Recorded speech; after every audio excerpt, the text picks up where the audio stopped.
It's very appropriate that you have brought your conference on disrupting the housing market to Hobart right now. We offer a smorgasbord of disruptions for your edification and consideration over this conference and over the next little while, and we look forward to your engagement with those issues because we're facing some new challenges for our state.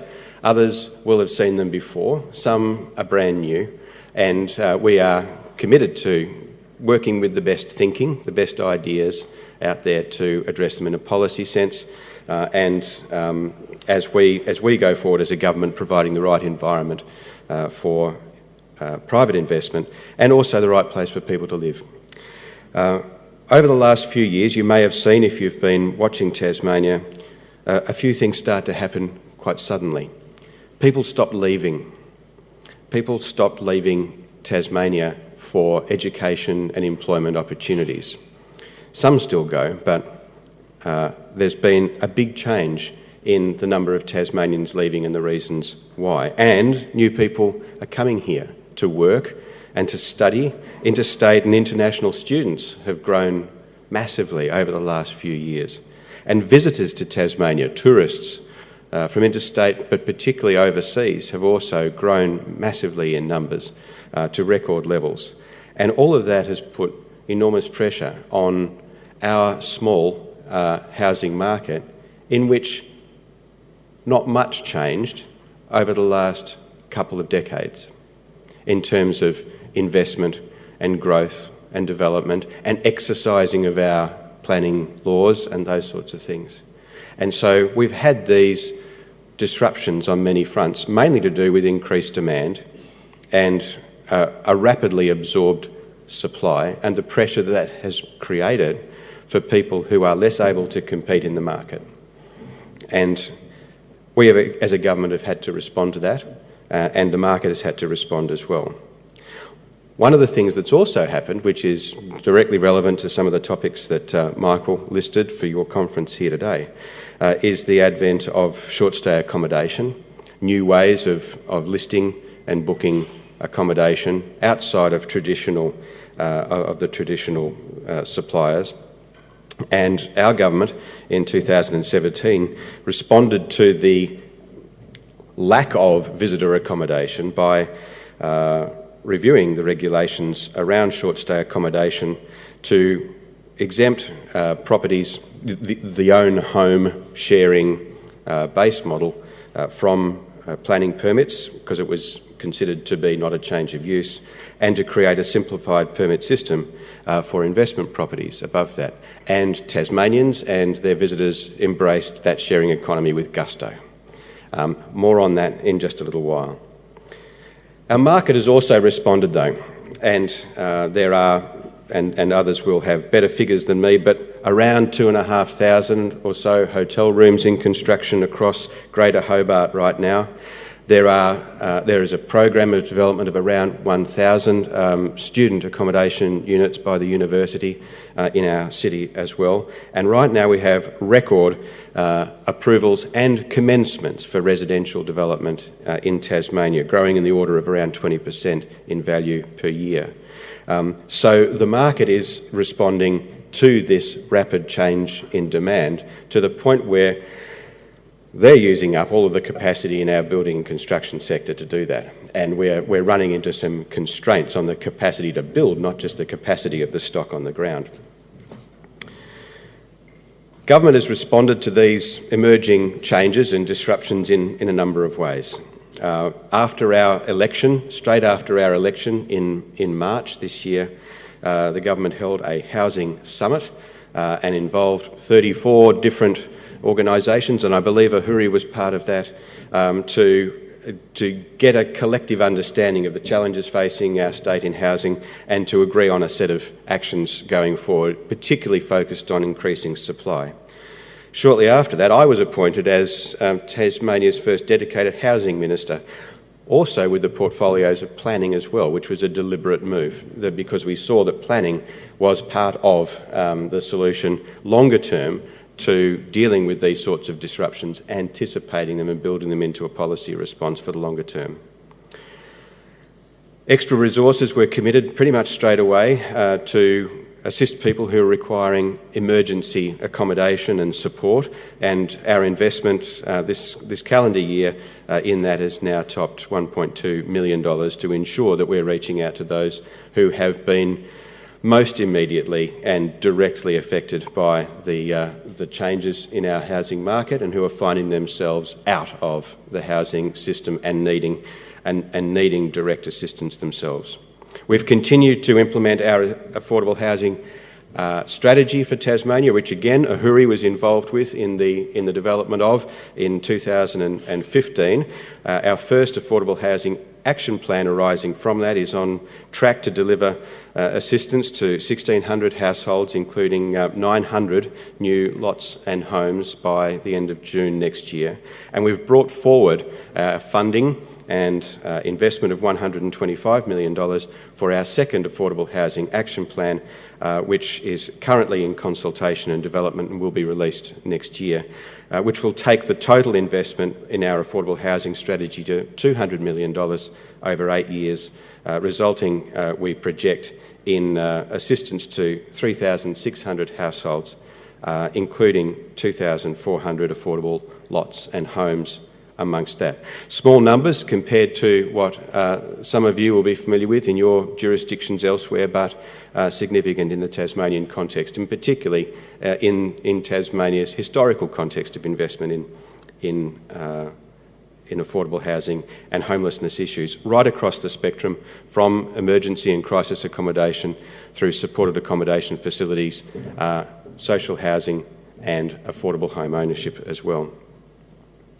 We also have, just to give you an indication of the other fronts that we're working on, introduced some new initiatives.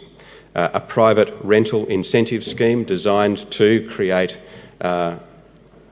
reasons for people whose houses are not available on the private rental market to take some of the risk out of them, for the first time potentially making their housing available to people on low incomes.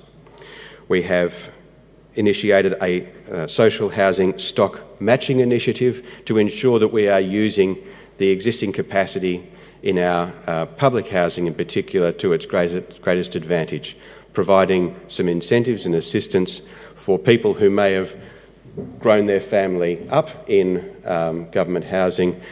The kids have moved out, a couple is left in a 3 or 4 bedroom home. We're giving them the option of downsizing and assisting them with the process of doing that so we can free up capacity for others who may be needing a larger house.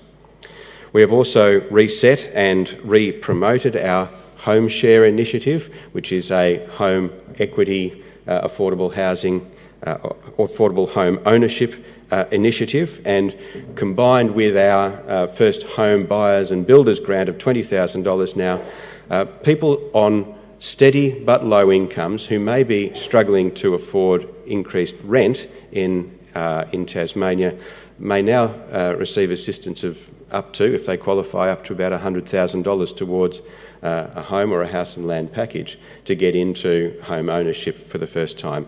And this is an important area, I think, with the current pressures on our housing market, where some of the new entrants to housing stress are people on steady incomes who are finding themselves, alarmingly, unable to compete in the market for rent. They might be quite able to service a modest mortgage, because whilst our housing affordability has reached some new lows here, the actual absolute cost of housing is still within affordability range if we can assist people over the hump of getting into those houses in the first instance. And so we will continue to grow our promotion of the Home Share initiative. And we've also introduced new legislation which allows me, with the approval of Parliament, to rezone Crown land for residential development.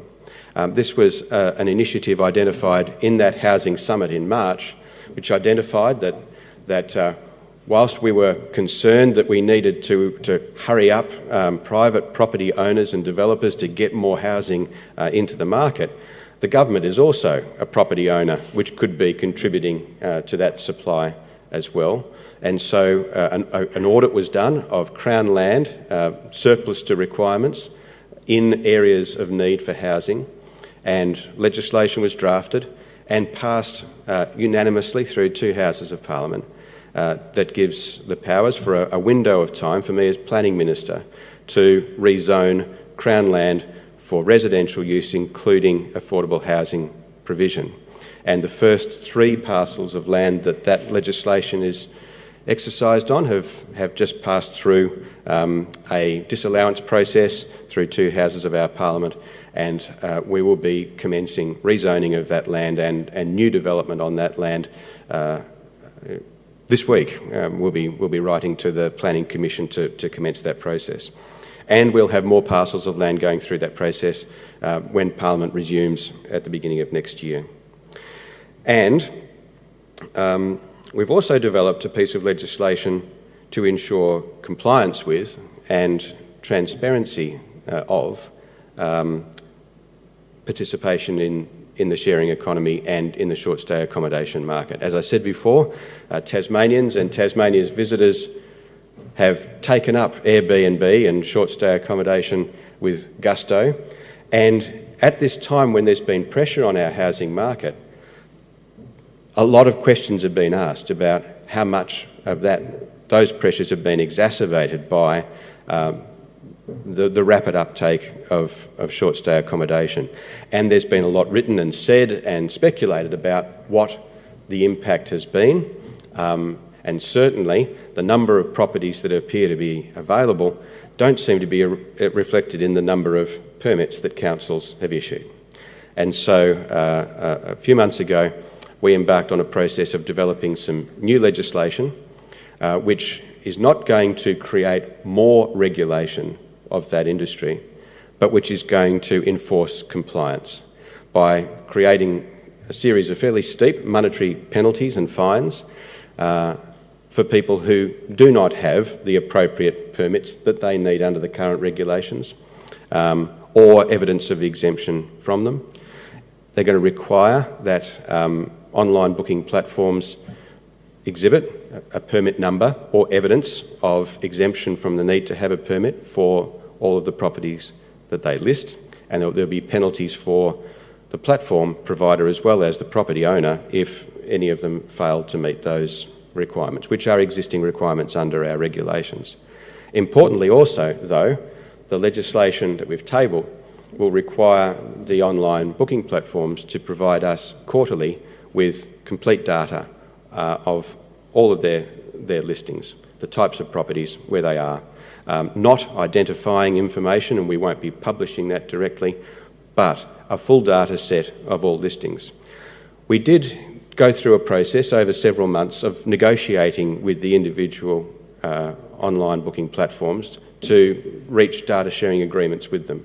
But doing that individually didn't work, particularly because they were concerned about what the other guy was being asked to release compared to them and their obligations to the people whose listings they held. By creating a piece of legislation around that, everyone's treated the same way. And we get what we believe will be Australia's first complete data set that shows us the footprint and the reach and the trends, patterns in short stay accommodation right across our state. And for the researchers amongst you, that'll be a really interesting data set. The reason that we're holding it is to be able to enforce compliance in accordance with the other parts of the legislation, but also for our policy and planning processes looking to the future so that we are perhaps better equipped to deal with changes and future disruptions and less in the catch-up game when it comes to those sorts of shifts.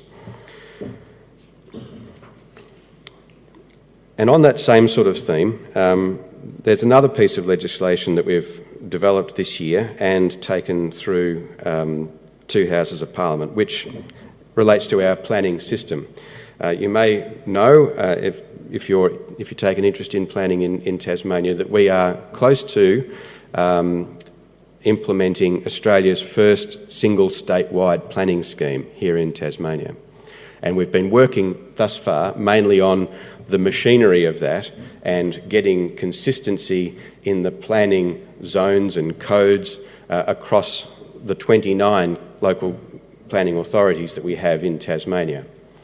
The next step, enabled by legislation which we've now passed through the Parliament, is to create a raft of statewide planning policies which will then wash down through that planning system, through our regional land use strategies and into the local planning schemes and every planning decision. What are the policies and objectives that we have for planning in Tasmania that will then be applied throughout that single statewide planning scheme? And given our areas of immediate interest in housing and population and change in those areas, we believe that the first cab off the rank should be a statewide policy around settlement and livability, including the provision of affordable housing. And so this is another area, again, another first for Tasmania and a significant step forward where we're going to rely on partners like the people in the room here, peak bodies, researchers, people who have experience in practice on the ground through local government and in provision of housing through other organisations, to get those policies right, to ensure that they are well informed, and to help ensure that they set us up to anticipate the next disruptions and how we can either embrace or avoid them and be seeing further into the future. So we look forward to a continuing relationship with AHURI, all your members, affiliates and partners and the network of people represented here in the room as we work on the next stages of how we use the data that we capture from the short stay sector to inform good policy and planning in that area, but also in development of new planning policies that are informed by the best thinking, the newest ideas and the current realities that we're measuring and seeing and feeling on the ground here in Tasmania. And I look forward to your involvement more broadly in that, and my door's open to people with good ideas and information who can help us meet those challenges. So thank you very much for having me.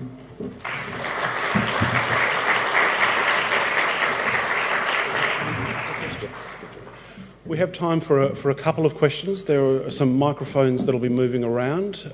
Just raise your hand when you're ready. Straight down here, and perhaps identify who you are, where you're from. Tony Wellington, Mayor of Noosa Council in Queensland. We're struggling with the issue up in the north of getting data sharing through legislative processes. Can I just confirm that when you legislate for enforced quarterly data sharing, that information is also going to be shared with your local government authorities, not just held by the state? Yes. The data will be held by government and shared with the councils as the administrator of the regulations locally. But there are controls around it as well. We're not publishing the data. We do recognise that we are going to be holding commercially sensitive information. It won't be identified sort of by names, etc., of property owners, but it will be used for policy and planning purposes and compliance purposes, and local government will have access to it. And it will contain individual property addresses? Yes. Look, the reason for that is that the councils are the responsible bodies for enforcing the regulations, but they don't have the resources, and it's unrealistic to expect them to go trawling through websites and then snooping around, spying on people to work out who's compliant and not. So what we're going to do is we're going to give them a list of the properties that ought to have permits in their area. They can match it against their databases and they can issue correspondence with landholders to follow that up. Time for perhaps one more question. Do we have another question or comment? Oh, everyone's a bit slow to wake up this morning. Need to get to the coffee break soon. Look, thank you very much, Minister, for that very interesting speech. Some very interesting innovations coming on in Tasmania. Thank you.